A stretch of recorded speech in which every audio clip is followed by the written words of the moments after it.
اعوذ باللہ من الشیطان الرجیم بسم اللہ الرحمن الرحیم۔ الہدایہ قرآن کلاس میں تمام ساتھیوں کو خوش آمدید۔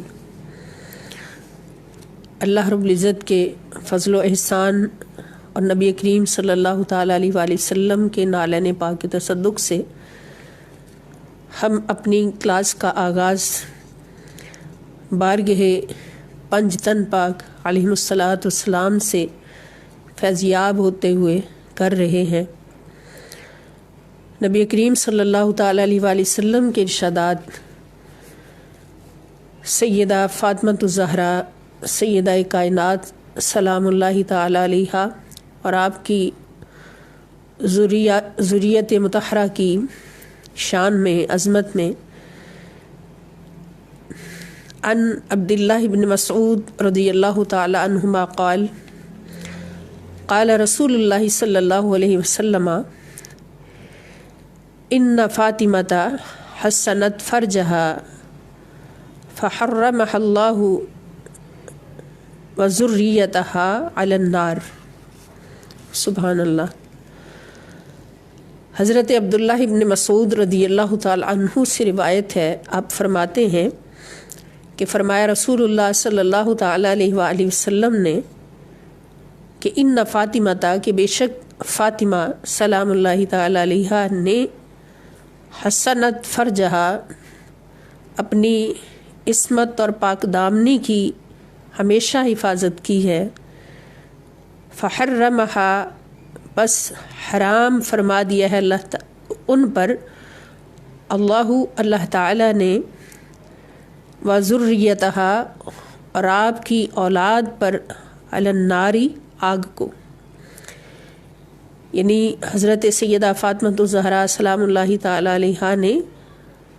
اپنی پاک دامنی، اپنی طہارت، اپنے عصمت کی حفاظت ساری زندگی اس طرح سے فرمائی ہے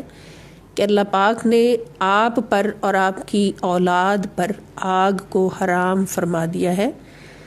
یا آپ کو اور آپ کی اولاد کو آگ پر حرام فرما دیا ہے۔ یہ پاک دامنی ہے سیدہ فاطمۃ الزہرا سلام اللہ تعالی علیہا کی اور آپ کی ذریت طیبہ کی۔ عن جابر بن عبداللہ رضی اللہ تعالی عنہما قال حضرت جابر بن عبداللہ رضی اللہ تعالی عنہما سے روایت ہے، فرماتے ہیں قال رسول اللہ صلی اللہ علیہ وسلم کہ رسول اللہ صلی اللہ علیہ وآلہ وسلم نے فرمایا انما سمیت بنتی فاطمہ لأن اللہ فتمها وفتم محبیها عن النار۔ حضرت جابر بن عبداللہ رضی اللہ تعالی عنہما سے روایت ہے، آپ فرماتے ہیں کہ رسول اللہ صلی اللہ علیہ وآلہ وسلم نے فرمایا کہ بے شک میری بیٹی کو فاطمہ کا نام دیا گیا، میری بیٹی کا نام فاطمہ رکھا گیا، اور یہ نام اللہ رب العزت کی طرف سے رکھا گیا۔ لأن اللہ تعالی کیونکہ اللہ تعالی نے فتمہا آپ کو دوزخ سے الگ تھلگ کر دیا ہے، فتمہ الگ کر دیا ہے آپ کو، وفتمہ اور دوزخ سے الگ کر دیا ہے، محبیہا آپ سے محبت کرنے والوں کو، عن النار آگ سے، دوزخ سے، یعنی حضرت سیدہ فاطمۃ الزہرا رضی اللہ تعالیٰ عنہا کا نام اللہ پاک نے فاطمہ اس لیے رکھا کہ آپ کو اور آپ کی اولاد کو اللہ پاک نے، اور آپ کو اور آپ سے محبت کرنے والوں کو، آپ سے عشق رکھنے والوں کو، مودت رکھنے والوں کو دوزخ سے الگ تھلگ کر دیا ہے، آگ کو ان پر حرام کر دیا ہے۔ تو سرکار مدینہ نور سینہ صلی اللہ تعالیٰ علیہ وآلہ وسلم کے ان ارشادات کی روشنی میں ہمیں یہ مجدہ جاں فضا مل رہا ہے، عاشقوں کو، اہل بیت طہار کے عاشقوں کو، پنج تن پاک کے غلاموں کو یہ مجدہ جاں فضا مل رہا ہے کہ جو حضرت سیدہ فاطمہ الزہرا رضی اللہ تعالی عنہا سے سلام اللہ تعالی علیہا سے اور آپ کی ذریت کرام سے محبت کرنے والے ہیں، آپ کی غلامی کرنے والے ہیں، پنج تن پاک کے درختس کی مخلص غلامی کرنے والے ہیں، تو ان پر بھی دوزخ کی آگ حرام ہو جاتی ہے۔ اللہ پاک سے دعا ہے کہ اللہ تعالی ہمیں پوری زندگی اس مختصر زندگی میں بھی ہر لمحہ سیدہ کائنات سلام اللہ تعالی علیہا کے قدمین شریفین میں جگہ نصیب فرمائیں، آپ کی نسبت نصیب فرمائیں، اور آخرت میں بھی ہمیں اس مقام پر اللہ پاک کامیابی عطا فرمائیں کہ جہاں پر سیدہ فاطمہ الزہرا سلام اللہ تعالی علیہا کی کنیزائیں موجود ہوں گی، اور سیدہ فاطمہ الزہرا سلام اللہ تعالی علیہا ان کے نام لے لے کر ان کو اپنے ساتھ جنت میں لے جانے کے لیے تشریف فرما ہوں گی۔ اور میری پیاری بہنوں اور بیٹیوں، یہ اسی صورت ہے کہ جب آج ہم اپنی زندگی سیدہ فاطمہ الزہرا سلام اللہ تعالی علیہا کے نقش قدم پر گزارتے ہوئے، آپ کی سیرت مطہرہ پر عمل کرتے ہوئے، اور لقد کان لکم فی رسول اللہ اسوۃ حسنہ کی عملی تفسیر بنتے ہوئے اسی طرح پاک اور صاف زندگی گزاریں، اسی طرح مطہر زندگی گزاریں، دنیا کی آلائشوں سے، دنیا کی گندگیوں سے، دنیا کے جھوٹے وعدوں اور دنیا کی جھوٹی آرزوؤں سے پاک صاف ستھری زندگی گزاریں، اور ہر حال میں اللہ رب العزت کا شکر ادا کرتے ہوئے سیدہ کائنات سلام اللہ تعالی علیہا کے قدموں کی خاک بن جائیں۔ ان کی زندگی ہمارے لیے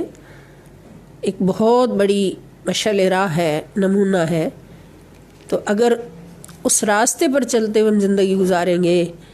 کہ کبھی ہماری زندگی میں، ہمارے خیالات میں، ہمارے اعمال میں، ہمارے اخلاق میں، ہمارے معاملات میں، ہماری عبادات میں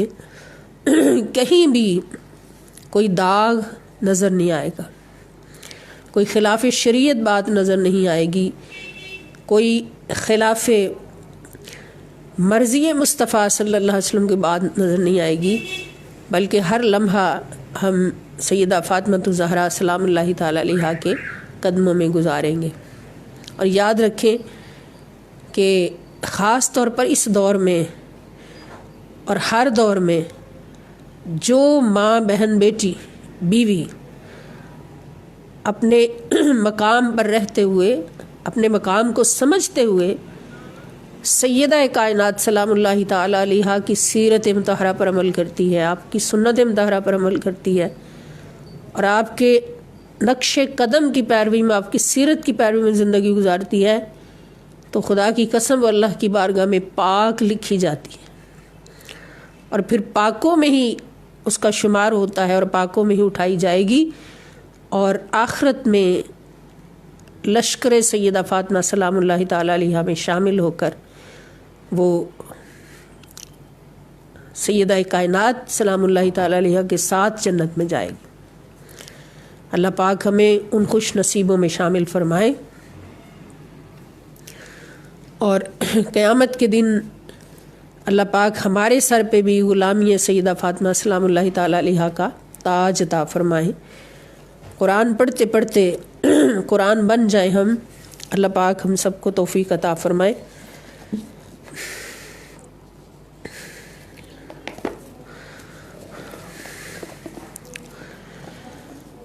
آج قرآن پاک سے ہمارا سبق، آپ سب کو معلوم ہے کہ ہم سورہ توبہ کا ترجمہ اور تفسیر سمجھنے کی کوشش کر رہے ہیں، اور اللہ پاک سے دعا گو ہیں کہ جو کچھ بھی ہم پڑھیں قرآن پاک سے، جو بھی فیض حاصل کریں، قرآن کی صحبت سے جو بھی انوار و تجلیات حاصل کریں، اللہ پاک ہمیں سب کچھ اپنے دامنوں میں سمیٹنے کی توفیق عطا فرمائے اور قرآن پڑھتے پڑھتے ہماری زندگیاں قرآن بن جائیں۔ تو سورہ توبہ کے اندر جو ہمارا ٹاپک جاری ہے وہ ہے جہاد، اور جہاد کس وقت فرض ہوتا ہے، اور پھر جب جہاد فرض ہو جائے تو پھر ہر مسلمان کو جہاد کے لیے اٹھنا لازم ہوتا ہے۔ جو خوشی سے جہاد میں شریک ہوتے ہیں دشمن اسلام کے خلاف، اگر وہ جنگ اسلام کے ساتھ جنگ لڑنے کے لیے تیار ہے، دشمن تیار ہے، تو پھر دشمن اسلام کے خلاف، دشمن اسلامک اسٹیٹ کے خلاف جنگ کرنے کے لیے پھر جو اٹھ کھڑا ہوتا ہے اخلاص کے ساتھ اور پوری تیاری کے ساتھ، تو وہ ہے مومن، وہ ہے اللہ کی بارگاہ میں کامیاب ہونے والا مومن۔ اور جو ہیلے بہانے تلاش کرتا ہے اور جہاد کے لیے اٹھنے کے لیے تیار نہیں ہوتا، نہ اپنی جان کا نذرانہ پیش کرتا ہے، نہ اپنے مال کو پیش کر سکتا ہے، تو وہ پھر مومن نہیں رہتا، وہ منافقین کے صف میں شامل ہو جاتا ہے، اور وہ پکا منافق ہے جو جہاد کا حکم آنے کے بعد بھی جہاد کے لیے تیار نہ ہو، بلکہ اپنی جان کو بچا کے رکھے، اپنے مال کو بچا کے رکھے۔ تو پھر ایسے لوگ اگر ایسی صورت دیکھیں کہ جان تو بچا لیتے ہیں، چلو مال حاضر کر دیتے ہیں، تو اللہ رب العزت فرماتے کہ ان لوگوں کا پھر مال بھی اللہ تعالیٰ قبول نہیں فرماتے۔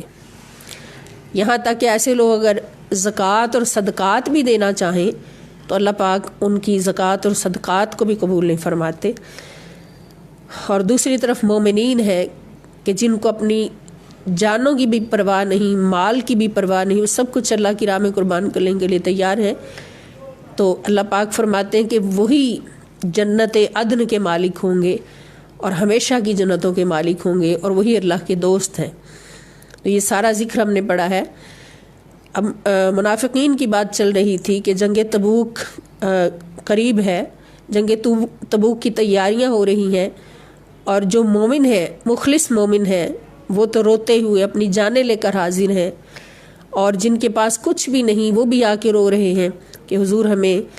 کسی نہ کسی طرح سے جہاد میں لے جائیں، ہمارے پاس سواری نہیں ہے، ہمارے پاس مال نہیں ہے کہ ہم سواری خرید سکیں۔ تو سب کچھ حاضر کرنے کے لیے تیار ہیں، لیکن جو مالدار ہیں، کچھ لوگ ہیں، تو وہ بہانے ہیلے تلاش کر رہے ہیں کہ ہمیں جانا نہ پڑے۔ تو ان کا ذکر اللہ پاک نے بار بار فرمایا، اور فرمایا کہ ان کی پھر بخشش بھی نہیں ہوگی، اور دنیا میں بھی یہ ذلیل و خوار ہوں گے، ان کے اس مال کے ذریعے اور ان کے اولادوں کے ذریعے ان کو عذاب دیا جائے گا۔ جہاد اتنی اہم ہے، اتنا اہم موقع ہے، اور جب دشمن سرحدوں پر کھڑا ہو اسلام کو اور اسلامک اسٹیٹ کو نقصان پہنچانے کے لیے، تو آج ہم نے رکوع نمبر 11 پڑھنا ہے۔ اللہ پاک فرماتے ہیں کہ فرح المخلفون بمقعدہم خلاف رسول اللہ وکرہوا ان یجاہدوا باموالہم وانفسہم فی سبیل اللہ، کہ انہی منافقین کا پردہ اللہ پاک اٹھا رہے ہیں کہ فرحہ، یہ بڑے خوش ہیں، المخلفون، پیچھے رہ جانے والے، پیچھے چھوڑے جانے والے، بمقعدہم، اپنے بیٹھ رہنے پر خوش ہیں، خلاف رسول اللہ صلی اللہ علیہ وسلم، اللہ کے رسول صلی اللہ تعالی علیہ وسلم کی روانگی کے بعد، حضور کے بعد بڑے خوش ہیں۔ اور یہ کون ہے؟ یہ منافقین ہیں جو جہاد پر نہ جانے پر خوش ہیں، اور مومن تو ہمیشہ مسکراتے ہوئے جہاد پہ جاتا ہے،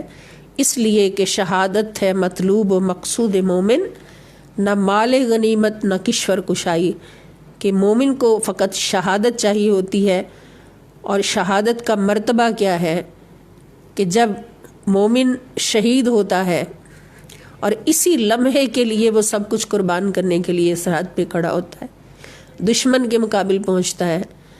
کہ جب آخری وقت ہوتا ہے، شہادت کا وقت ہوتا ہے، روح جسم سے نکل رہی ہوتی ہے، تو اللہ رب العزت اس کو 70 بار اپنا دیدار عطا فرماتے ہیں۔ سبحان اللہ، کاش کہ اللہ پاک ہمیں بھی زندگی میں یہ موقع نصیب فرمائے کہ ہم بھی شہادت کا مرتبہ پائیں، ایسی شہادت کا مرتبہ پائیں کہ جس میں اللہ رب العزت کا 70 بار دیدار ہمیں نصیب ہو جائے۔ تو منافق چونکہ اپنی جان سے پیار کرتا ہے اللہ اور اس کے رسول سے زیادہ، اپنے مال سے پیار کرتا ہے اللہ اور اس کے رسول صلی اللہ علیہ وسلم سے زیادہ، اور دنیا کے ساتھ سودے کرتا ہے اور انہی سے محبت کرتا ہے اللہ اور اس کے رسول صلی اللہ علیہ وسلم سے بڑھ کر، اس لیے وہ ذلیل ہوتا ہے اور محروم ہوتا ہے۔ اب یہ منافق جو پیچھے رہ گئے تو بڑے خوش تھے، جنگ تبوک پر سرکار دو عالم صلی اللہ تعالی وسلم کی قیادت میں مجاہدین روانہ ہو جاتے ہیں اور یہ پیچھے رہ جاتے ہیں، بڑے خوش ہیں۔ وَكَرِهُ، اور وہ ناپسند کرتے ہیں اس بات کو، ان یجاہدوا، ان کے یجاہدوا، وہ جہاد کریں، بِأَمْوَالِهِمْ، اپنے مالوں کے ساتھ، وَأَنفُسِهِمْ، اور اپنی جانوں کے ساتھ، یعنی اپنی مالوں اور اپنی جانوں کا نذرانہ پیش کرتے ہوئے جہاد میں شریک ہونے سے وہ اس کو ناپسند کرتے ہیں۔ فی سبیل اللہ، اللہ کی راہ میں، یعنی یہ جہاد اللہ تعالیٰ کی راہ میں ہوگا۔ وقالو، اور کہتے ہیں، یعنی خود ہی نہیں رکتے، خود بھی رکتے ہیں جہاد پہ جانے سے اور دوسروں کو بھی روکتے ہیں۔ اور اس کا مطلب کیا ہوا کہ وہ سرے سے اسلام کو بچانا ہی نہیں چاہتے۔ اصل میں حقیقت میں یہی اسلام کے دشمن ہے اور یہی اسلام کی جڑیں کاٹنے والے ہیں۔ وہ اسلام کو پھلتا پھولتا دیکھنا ہی نہیں چاہتے، اسلام کی ترقی کو پسند ہی نہیں کرتے۔ وقالو، اور وہ کہتے ہیں کہ لا تنفروا، تم بھی نہ نکلو، یعنی دوسروں کو بھی روکتے ہیں کہ تم نہ نکلو، فی الحر، اتنی سخت گرمی میں، یعنی سخت گرمی کا موسم ہے تو تم بھی اس گرمی میں نہ نکلو۔ قل، آپ فرما دیجئے، نار جہنم اشد حرا، آپ ان سے فرما دیجئے کہ نار جہنم، جہنم کی آگ، دوزخ کی آگ، کہ جس آگ کو اللہ پاک نے 70,000 رحمتوں سے دھو کر دنیا میں بھیجا ہے اور یہ آگ ہم سے سنبھالی نہیں جاتی، تو وہ جہنم کی آگ جو ہے وہ اشد حرا، وہ بہت شدید ہے گرمی میں، وہ اس سے کہیں زیادہ سخت ہے گرمی میں۔ لو کانوا یفقہون، لو کاش کانوا یفقہون، وہ سمجھتے اس بات کو کہ آگے جو آگ دوزخ کی آگ ہے منافقین کے لیے ہے، کافرین کے لیے ہے، اور قرآن کی آیتیں کھول کھول کے ان کو بتا رہی ہیں کہ کافر و منافق کا انجام کیا ہے،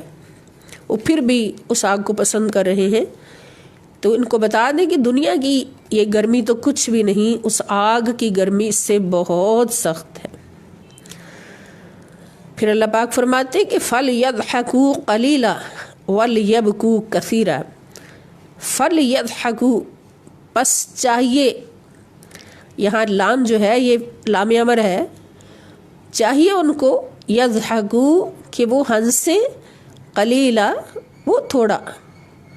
تھوڑا ہنسیں، خوشیاں تھوڑی منائیں، اس لیے کہ ان کا غم بہت بڑا آنے والا ہے، ان کا دکھ بہت بڑا آنے والا ہے، اور آنے والے دکھ پہ ہنسا نہیں جاتا۔ وَلْيَبْكُوا كَثِيرًا، اور چاہیے کہ روئیں زیادہ۔ اب یہ کون لوگ ہیں جو اپنی جان پر، اپنے مال پر، اپنے جان اور مال کو اللہ اور اس کے رسول صلی اللہ علیہ وسلم پر ترجیح دیتے ہیں، اللہ اور اس کے رسول صلی اللہ تعالی علیہ وسلم کی راہ میں لڑنے پر ترجیح دیتے ہیں اپنی جان اور مال کو۔ تو اللہ پاک فرماتے ہیں کہ ان سے کہہ دیں کہ ان کو چاہیے کہ ہنسیں کم اور روئیں زیادہ، اس لیے کہ ان کی قسمت میں رونا لکھا ہے، نعوذ باللہ منہم، اور جزاء بما کانوا یکسبون، اور یہ بدلہ ہے، جزاء یہ بدلہ ہے، بما اس کا، کانوا یکسبون جو کچھ وہ کمایا کرتے تھے۔ یہ سزا جو ہے یہ کیا ہے؟ یہ بدلہ ہے اس کا جو وہ کمایا کرتے تھے۔ اور ان لوگوں کا حال یہ ہے کہ فَإِن رَجَعَكَ اللَّهُ إِلَىٰ طَائِفَةٍ مِّنْهُمْ فَاسْتَأْذَنُوكَ لِلْخُرُوجِ، پس اگر